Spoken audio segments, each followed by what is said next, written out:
Welcome to ইনোমোন diaries. নতুন একটা mini ব্লগে সকলকে স্বাগত জানাই।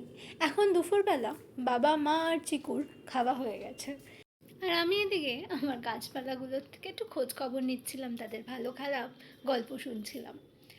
যাই হোক, আর লেজি ডের মতন হলিডেতে একদম ল্যাদ খেতে খেতে কাটাচ্ছি। বাবার ঝাড় খেয়ে যথারীতি স্নান করতে যেতে হলো। এই দেখো, পঞ্চ ব্যঞ্জন নিয়ে খেতে বসলাম। বাঙাল পরিবার তো, এক পদে কখনোই দিন শেষ হয় না। এতগুলো খাবার নিয়ে সব শেষ করতে হবে। আর এদিকে আমার ভাইয়ের খাবার বাড়া, ও পড়তে গেছে, এসে খাবে।